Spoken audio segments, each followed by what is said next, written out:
Peut-on choisir le déploiement d'une seule énergie? Oui. Vous pouvez choisir le déploiement d'une seule énergie.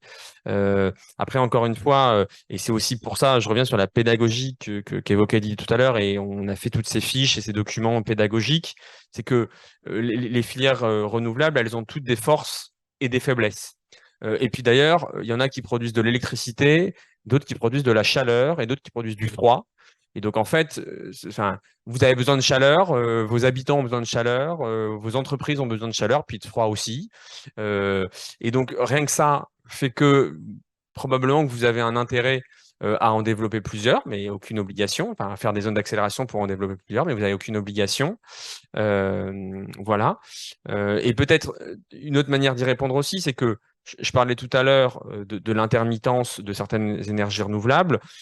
C'est intéressant de pouvoir avoir des énergies renouvelables qui finalement se complètent bien et qui viennent assurer une production qui est beaucoup plus linéaire et constante. Voilà, je reviens quand même sur cette question de chaleur dont on ne parle pas assez et c'est un vrai point important pour nous.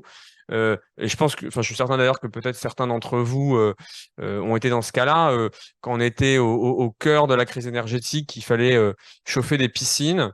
Bah, les collectivités qui avaient de la chaleur, notamment par géothermie, bah, elles ont pu continuer à chauffer la piscine pour leurs habitants à un tarif très compétitif et qui n'était pas du coup corrélé, qui n'était pas soumis à l'explosion de prix sur les marchés. Voilà. Et donc ces questions de résilience, que ce soit sur l'électricité ou la chaleur, bah, on pense que je reviens pas là-dessus, mais c'est simplement gagnant-gagnant, c'est gagnant pour le pays, puis c'est gagnant pour vous.